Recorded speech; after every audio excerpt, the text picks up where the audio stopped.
Oke ya, tadi kita sudah melihat contoh di R2 untuk medan vektor di bidang yang konservatif. Tadi ya dengan syarat bahwa turunan parsial dari komponen pertama terhadap perubahan kedua sama dengan turunan parsial dari komponen kedua terhadap perubahan pertama. Nah, kita melihat bagaimana kalau di R3 di ruang ya. Sama pengertiannya ya. Perhatikan apa? Di sini medan vektor fxyz ini sama dengan gradien dari suatu fungsi f gitu ya.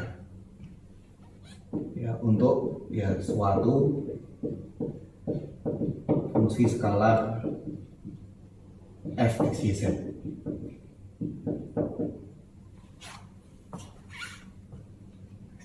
Nah, berarti di sini kalau saya misalkan vector field f ini sebagai f1, f2, f3 ya, karena ini di dimensi 3 ya, f1, f2, f3 ini berarti dia harus sama dengan turunan dari f kecil terhadap x, turunan dari f kecil terhadap y, dan turunan f kecil terhadap z. Nah, ini kita lihat bagaimana kita bisa mengkarakterisasi gitu ya, kapan suatu vector field ini yang diberikan itu bisa menjadi suatu gradien, jadi gradien dari suatu fungsi skalar tiga berubah. Nah, di sini kita ya mungkin saya langsung saja kepada karakterisasinya. Saya mencoba melihat bagaimana kalau saya mencari curl atau nabla cross dari f. Seandainya f ini memang merupakan medan vektor yang konservatif, saya akan punya bahwa ini menjadi IJK gitu ya, IJK, kalau ini do per do x, do per do y, do per do z, ini f1, f2, f3. Nah, seandainya f1, f2, f3 ini dia sama dengan gradien dari suatu fungsi skalar potensial f kecil, maka dia akan menjadi seperti ini. Ini masih IJK, ini juga nablanya masih sama, tidak berubah. Yang berubah adalah baris yang ketiga. Ini menjadi do f per do x, do f per do y, dan do f per do z.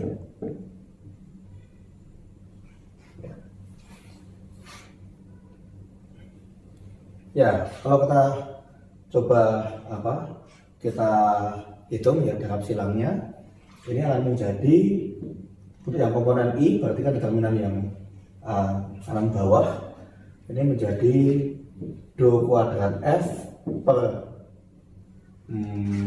do y do z dikurangi do kuadrat f per do z do y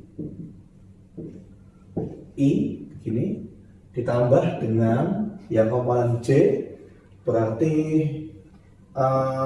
turunan dari R 2 kali terhadap Z sekali terhadap X dikurangi turunan dari F 2 kali ya, terhadap X terhadap Z, ditambah ya untuk yang komponen yang K, berarti ya, saya ambil yang sumatris yang ini, berarti do kuadrat F per do X do Y dikurangi do kuadrat F per, sebentar, yang ini do Y do X ya, do Y do X K begini. Nah, padahal kalau kita kembali menggunakan sifat yang kita dapatkan di kalkulus perubahan banyak, kalau turunan parsial 2 kali terhadap dua perubahan berbeda, diturunkan terhadap yang mana dulu, tidak masalah urutannya ya. Sehingga di sini ini pasti merupakan bentuk turunan yang sama ya, terhadap Z dulu baru Y, atau terhadap Y dulu baru Z, ini sama, berarti menjadi 0 ya kan. Demikian pula yang kedua, terhadap Z terhadap X dengan terhadap X terhadap Z, ini juga sama. ini juga 0. Yang ini juga 0, sama juga, karena yang penting terhadap X sekali, terhadap Y sekali. Masalah urutannya nggak jadi masalah. Berarti di sini ini 0, 0, 0. Berarti apa artinya? Berarti nabla cos F harus sama dengan 0, 0, 0. Atau sama dengan vektor 0 di sini. Ya.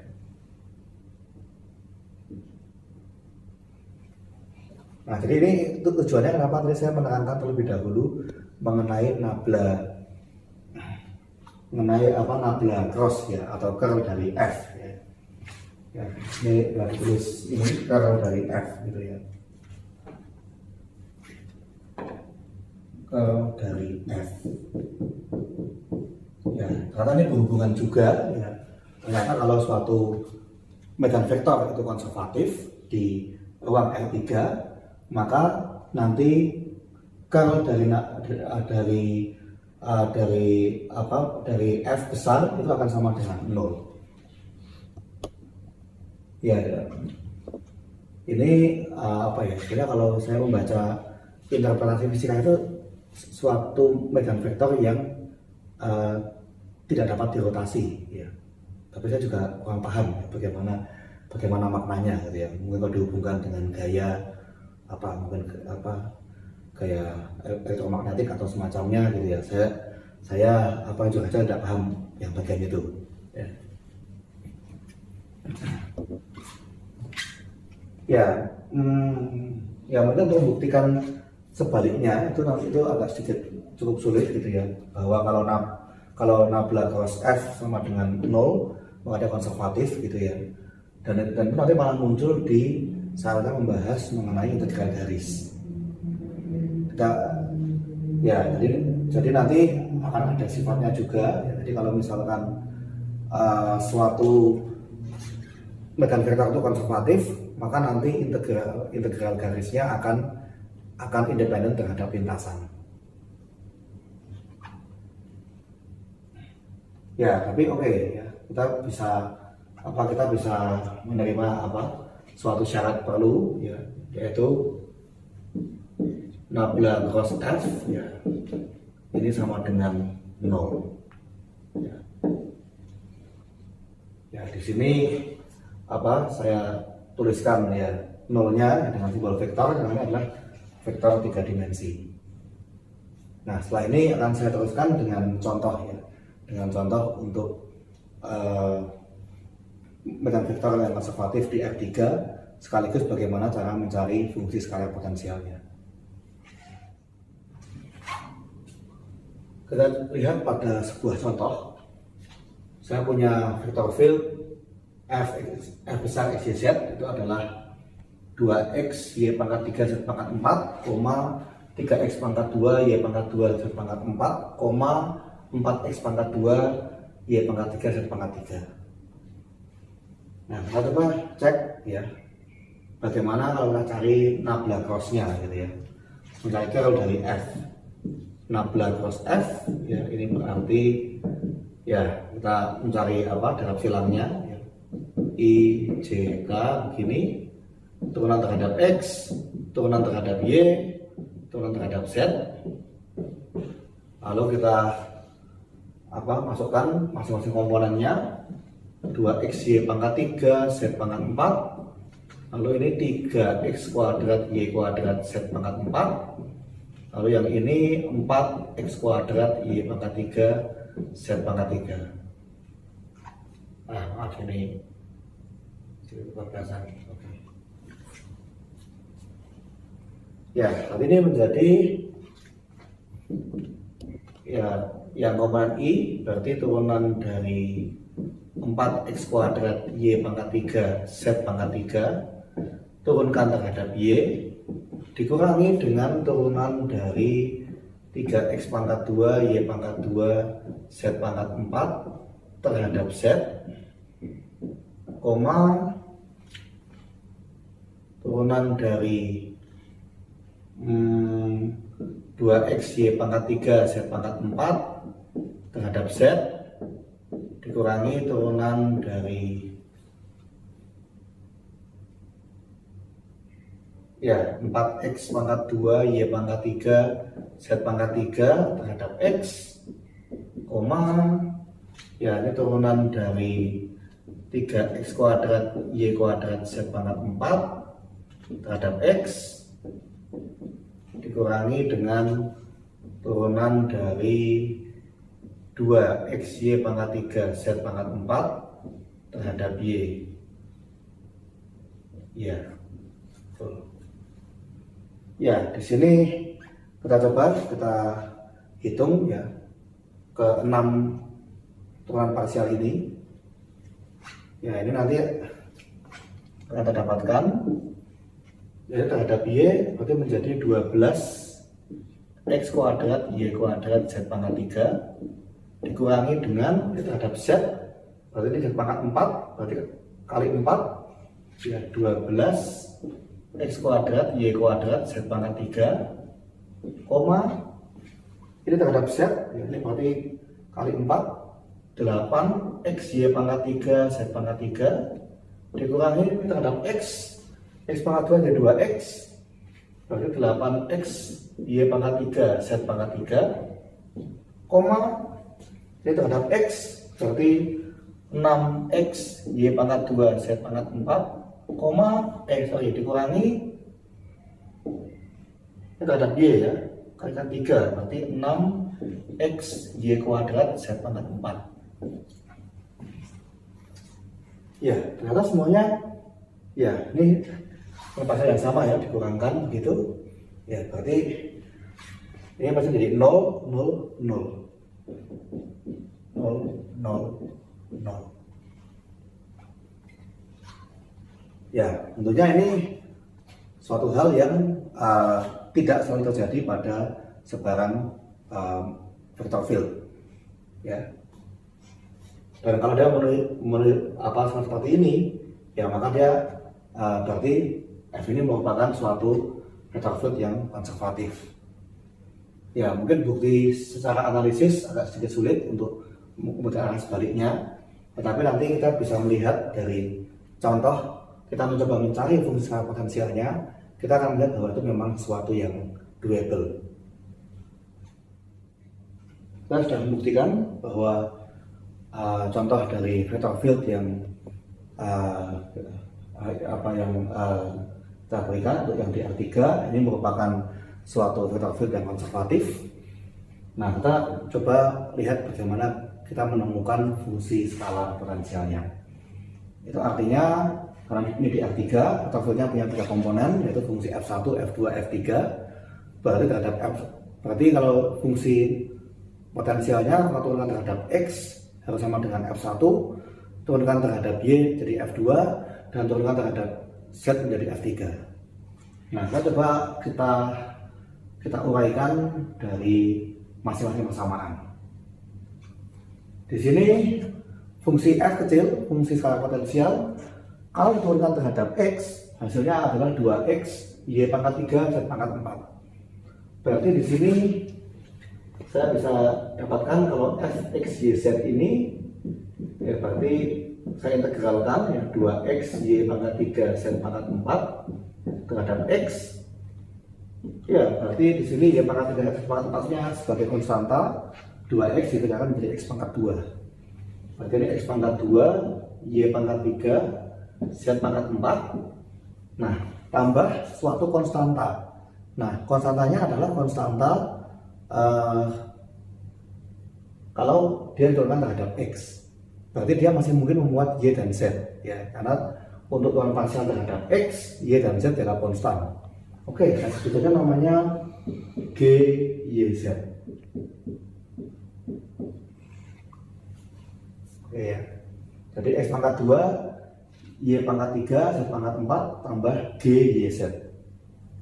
Oke, lalu kemudian kita ingin mencari ya, apa ini GYZ ini, dan ini kita cocokkan dengan turunan parsial terhadap Y dan terhadap Z. Kita coba ya, kita coba saat kita menurunkan fungsi F terhadap peubah Y, ini harus sama dengan komponen yang kedua, yaitu 3x pangkat 2 Y pangkat 2 Z pangkat 4. Hasilnya harus sama. Ya. Nah, di sini F-nya kita sudah menemukan bentuknya adalah X pangkat 2, Y pangkat 3, Z pangkat 4 ditambah GYZ. Oke, kita masukkan turunan dari X pangkat 2, Y pangkat 3, Z pangkat 4, ya, ditambah dengan GYZ. Turunkan terhadap Y, hasilnya harus sama dengan 3X kuadrat Y kuadrat Z pangkat 4. Ya, berarti di sini kita bisa menggunakan parsial, berarti terhadap Y, X dan Z adalah konstanta di sini, sehingga menjadi 3X kuadrat Y kuadrat Z pangkat 4 ditambah, ya di sini berarti turunan dari G terhadap Y. Karena masih fungsi dua berubah, berarti saya harus menggunakan term parsial. Saya belum bisa menggunakan istilah aksen di sini. Berarti di sini ya ini harus sama dengan yang di luar kanan. Oh, ternyata saya dapatkan bahwa ini ada yang sama. Berarti haruslah turunan dari G terhadap Y itu sama dengan 0.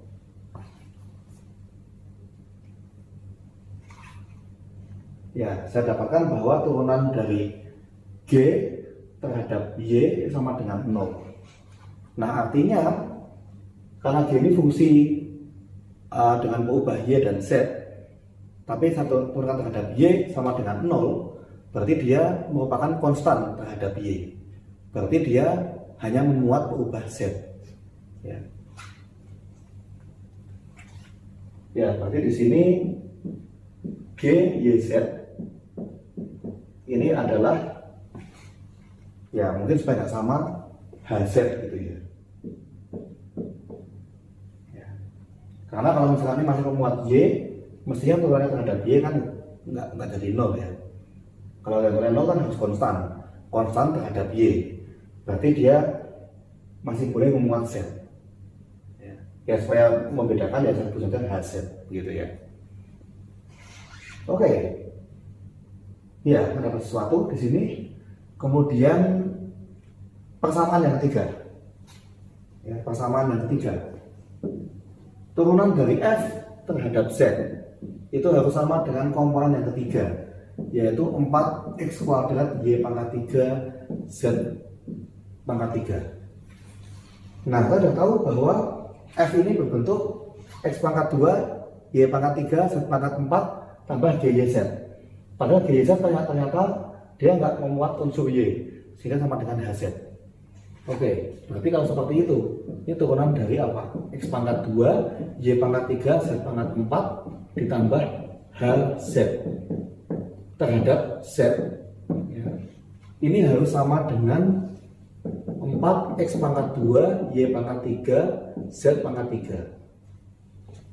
Ya, terhadap Z berarti X dan Y dengan konstan.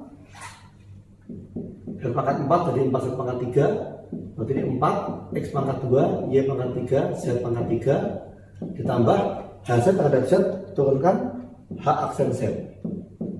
Ini saya boleh pakai aksen karena ini tinggal fungsi satu berubah. Ini harus sama dengan 4X pangkat 2, Y pangkat 3, Z pangkat 3. Oh, ada yang sama, oke. Berarti ternyata H aksen Z ini akan sama dengan 0. Ya, ini fungsi satu berubah, itu akan sama dengan 0. Berarti di sini HZ adalah suatu konstanta C. Di mana C ini benar-benar konstanta real, ya. Dia tidak ada unsur X, Y, Z-nya. Ya. Jadi yang betul hanya C saja. Ya. Jadi kita dapatkan bahwa F X, Y, Z ini adalah X pangkat 2 kali Y pangkat 3 kali Z pangkat 4 ditambah suatu konstanta.